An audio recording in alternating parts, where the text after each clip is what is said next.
point, does the House Oversight Committee have, to your knowledge, more documents to put out? Do you know more about what these documents may say about President Trump or other powerful politicians that the public does not know yet?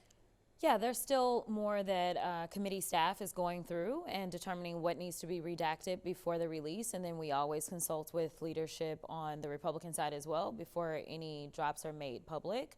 And I fully anticipate that we will receive more, at least from the estate of Epstein. It does not seem like the Department of Justice has really been inclined to actually participate, which is one reason that we're talking about this discharge petition and talking about this vote. It's because we need something with a little bit more fire behind it to hopefully get the Department of Justice to finally start to cooperate.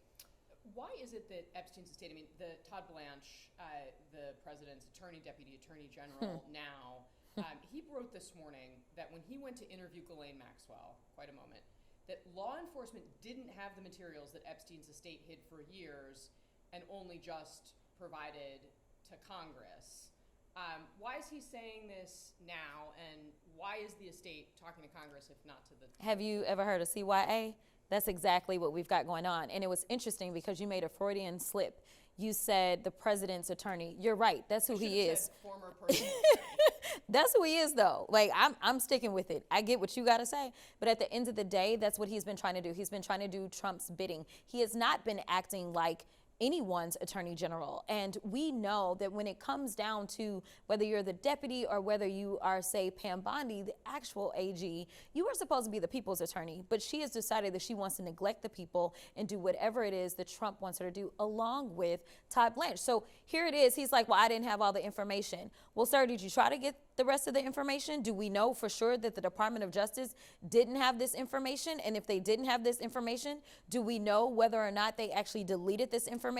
Do we know that there was a thorough investigation? Do we know whether or not the investigation had concluded? These are all questions that we need answers to, but we can't get them when you're not cooperating. So we don't know what the DOJ has, nor what it is that the DOJ potentially was trying to do. Considering that the president right now is trying to obstruct on some very basics of let's just get a subpoena that says release all the information, I wouldn't be surprised, just like he obstructed the prosecution of one of his henchmen who took $50,000 in taxpayer dollars from undercover officers. I wouldn't be surprised if he sent a message and said, stop investigating. We're done with this. Epstein's dead. I don't want to hear anything else about it. Do you have any evidence of that claim? I have no idea. No, that's the whole point. I have no information. And that's why we need these files to be released, because we are looking for transparency, whether you're a Democrat, Republican, or independent. Listen, if people decide that they want to continue to support a person who may be a pedophile himself or a person who obviously is covering for pedophiles, that's on them. But they should know at least the devil that they have decided to pick. We saw at the top of the show a number of, at the time, Donald Trump surrogates and supporters, including his son and his vice presidential nominee, say that the Epstein Files should be released. Obviously, there was a Democrat who was president at the time, Joe Biden.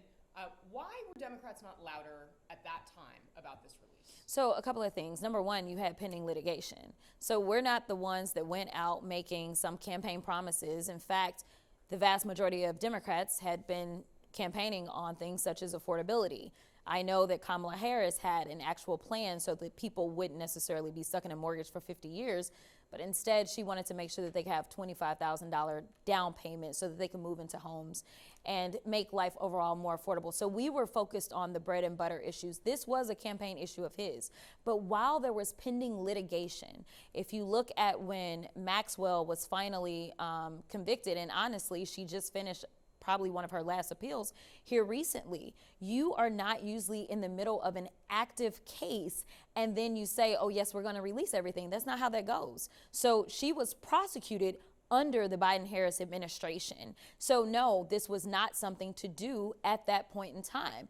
At this point in time, it's clear that they are not interested in going forward with any additional prosecutions, in addition to the fact that the survivors have come forward. They are begging Congress to do this. This is not something that the survivors were necessarily doing at that time. They were still believing in the system and hoping that it would work.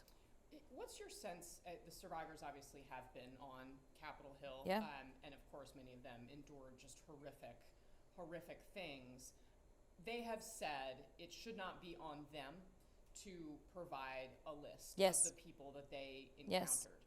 Do you, in the course of your work on the committee and perhaps discussions with them, have any understanding or thinking that they may change their position on that we may see a list from them?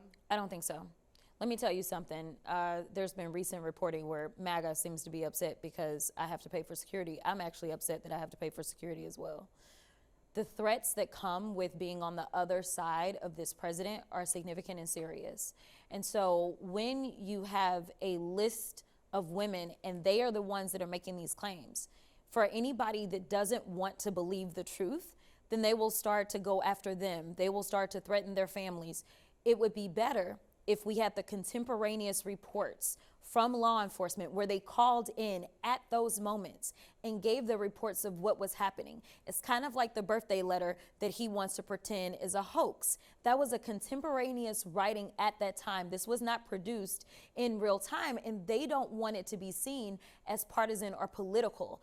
They just want people to believe in the facts. And so if it is that they reported this, maybe even before he was president, then maybe people will actually believe it versus the hate that they get thrown at them in this moment. So no, I don't think that they'll do it. I think it's the smartest thing that they can do for safety. It is sad that we have survivors that feel like they can't be safe from an American president and his cronies, but that's where we are.